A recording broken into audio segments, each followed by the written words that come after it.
क्रांतिवीर, लोकनायक छत्रपति शिवाजी महाराजांचा।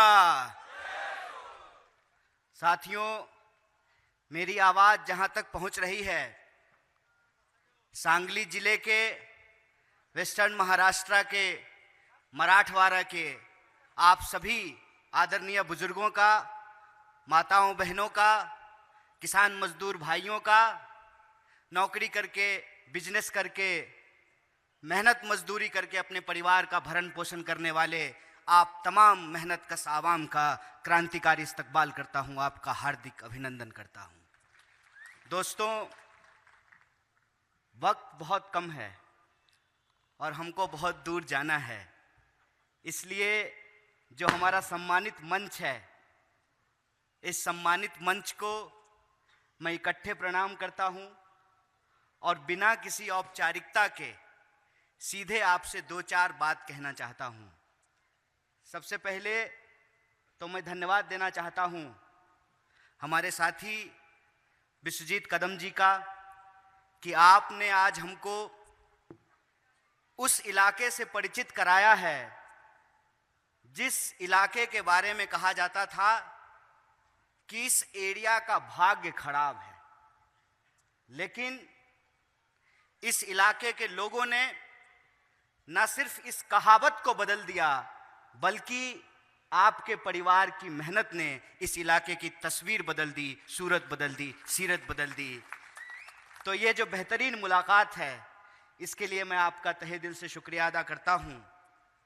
और इस मौके पर जब आपका जन्मदिन है, तो इस मंच से मैं सबसे पहले आपके पूजनीय पिताजी को और आपके दिवंगत बड़े भाई को श्रद्धा सुमन अर्पित करता हूं।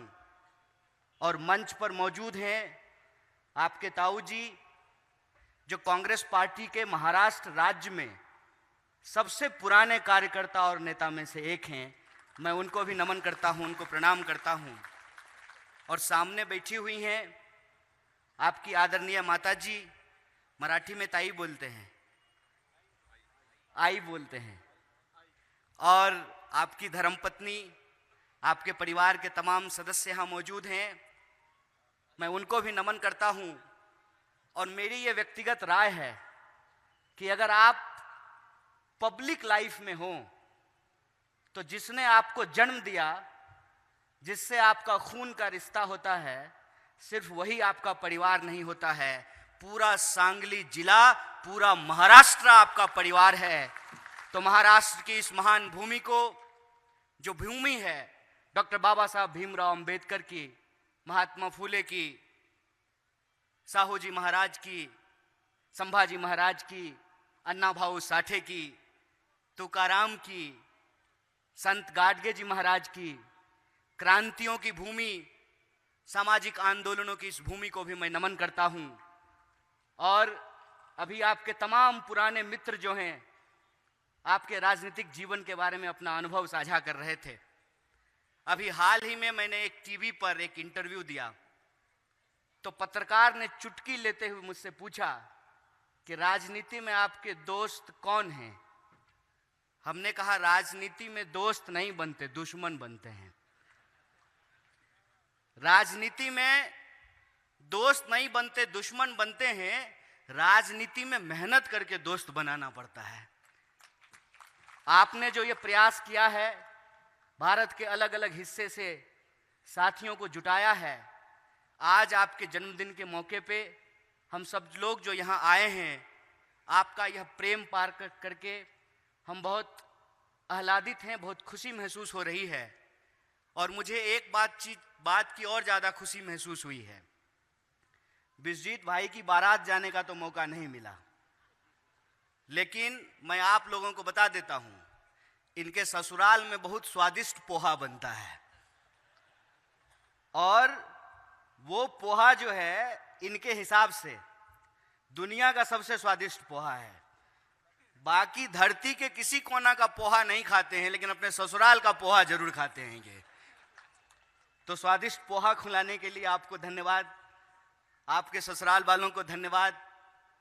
और यह जन्मदिन का मौका है, मैं कुछ ज्यादा सियासी बात नहीं कहना चाहता हूं, लेकिन आज जब हम सब लोग यहां इकट्ठे हैं और एक ऐसे व्यक्ति को याद कर रहे हैं जिस व्यक्ति की विरासत को लेकर के विश्वजीत कदम भाई चल रहे हैं, और उस व्यक्ति का सामाजिक जीवन में जो योगदान है, उस योगदान की अगर हम चर्चा करना चाहते हैं, अगर हम भारतीय विद्यापीठ की चर्चा करना चाहते हैं, तो हमें महाराष्ट्र की राजनीतिक और सामाजिक संस्कृति में इसका जो बीजारोपण है उसको हमको समझना पड़ेगा। उसको समझना पड़ेगा कि महाराष्ट्र एक ऐसी भूमि है कि यहां के जितने भी समाज सुधारक पैदा हुए, जितने भी क्रांतिकारी पैदा हुए, जितने भी आंदोलनकारी पैदा हुए, उन तमाम लोगों ने अपने सामाजिक राजनीतिक जीवन में अगर सबसे ज्यादा किसी चीज को महत्व दिया है तो उन्होंने शिक्षा को महत्व दिया है। याद कीजिए डॉक्टर बाबा साहब भीमराव अंबेडकर क्या कहते हैं। डॉक्टर बाबा साहब भीमराव अंबेडकर कहते हैं, शिक्षित बनो, संगठित हो, संघर्ष करो। भगत सिंह क्या कहते हैं? भगत सिंह कहते हैं कि बम और पिस्तौल से इनकलाब नहीं आता है, विचारों के शान पे क्रांति की धार तेज होती है। देश के पहले शिक्षा मंत्री मौलाना अबुल कलाम आजाद ने क्या कहा कि शिक्षा के बिना किसी भी समाज का परिवर्तन संभव नहीं है। देश में महिलाओं के लिए सबसे पहला स्कूल किसने खोला? सावित्रीबाई फुले ने खोला। आप देखिए कि लोक शायर अन्ना भाऊ साठे के गानों में, उनकी कविताओं में शिक्षा के महत्व का उजागर किया गया है। महात्मा फुले गुलामगिरी में लिखते हैं कि हमारे लिए स्कूल क्यों जरूरी है। हमारे लिए स्कूल इसलिए जरूरी है कि हमको पता चलेगा कि हमारे साथ जो शोषण होता है, जो गुलामी होती है, वो क्यों होता है और उसका निराकरण हमको कैसे करना है।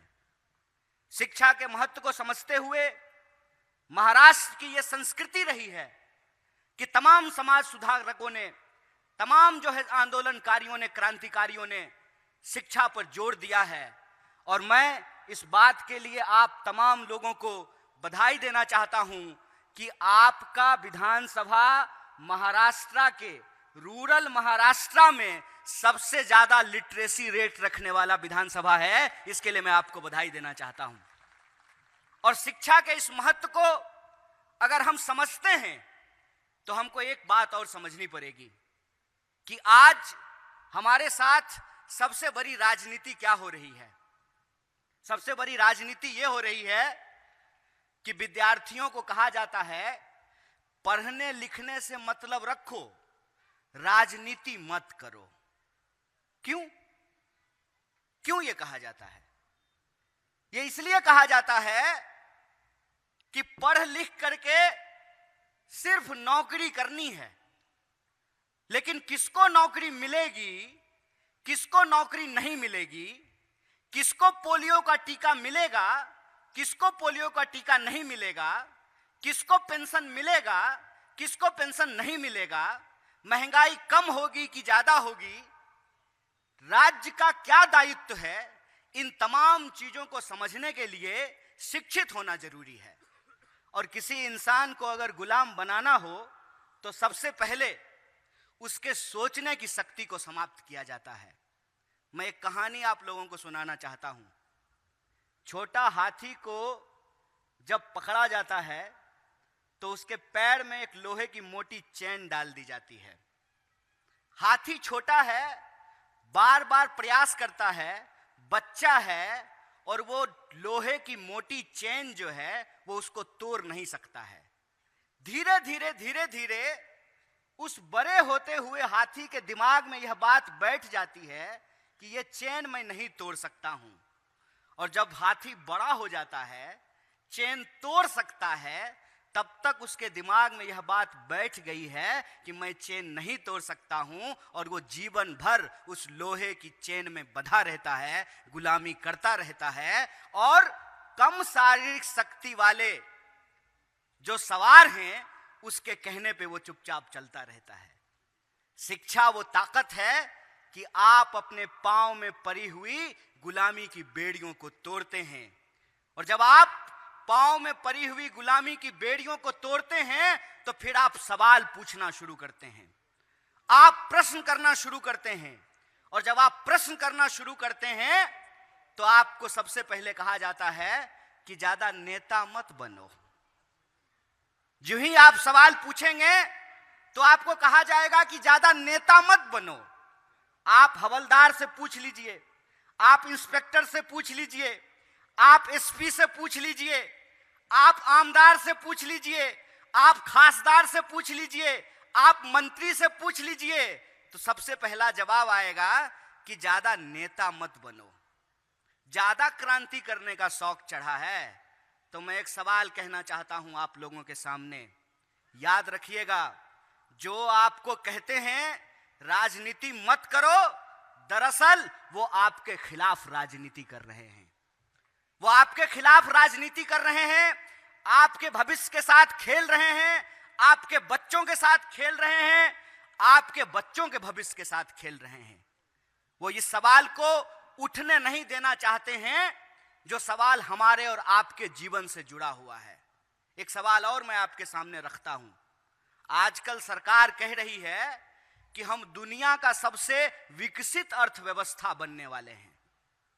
ठीक बात है, देश की इकोनॉमी है 3 ट्रिलियन, अकेले महाराष्ट्र की इकोनॉमी है 1 ट्रिलियन। अगर महाराष्ट्र की इकोनॉमी 1 ट्रिलियन है तो सबको शिक्षा मिलना चाहिए कि नहीं मिलना चाहिए? इस प्रश्न का जवाब दीजिए आप लोग। सबको स्वास्थ्य की व्यवस्था मिलनी चाहिए कि नहीं मिलनी चाहिए? इस प्रश्न का जवाब दीजिए आप लोग। और जब सबसे तेजी से विकसित होती हुई अर्थव्यवस्था है तो वो 80 करोड़ लोग कौन हैं जो 5 किलो अनाज लेने के लिए लाइन में लगे हुए हैं? इस प्रश्न को आप सोचिए कि जो कहते थे कि बिल्ली के रास्ता काटने से अशुभ होता था, जो कहते थे कि पृथ्वी गोल नहीं चपटी है, वही लोग आज गद्दी पर बैठ करके कह रहे हैं कि बधाई दीजिए, हम चंद्रयान छोड़ दिए हैं, चंद्रमा पर पहुंच गए हैं। ज्ञान के महत्व को हमको समझना पड़ेगा, और ज्ञान जब हमने प्राप्त किया है तो हमको देश की व्यवस्था को समझनी पड़ेगी। और देश की व्यवस्था में आम लोगों के साथ जो अत्याचार हो रहा है, जो गरीब लोगों के साथ अत्याचार हो रहा है, उस अत्याचार के खिलाफ हमको सवाल पूछना पड़ेगा। और जब आप सवाल उठाएंगे तो लोग कहेंगे कि आप राजनीति करते हैं, तो उनको कहिएगा कि आप राजनीति कर सकते हैं तो हम भी राजनीति कर सकते हैं। अगर हम वोट दे करके नेता चुन सकते हैं तो हम भी नेता बन सकते हैं। यह आपका अधिकार है, यह आपका लोकशाही का अधिकार है।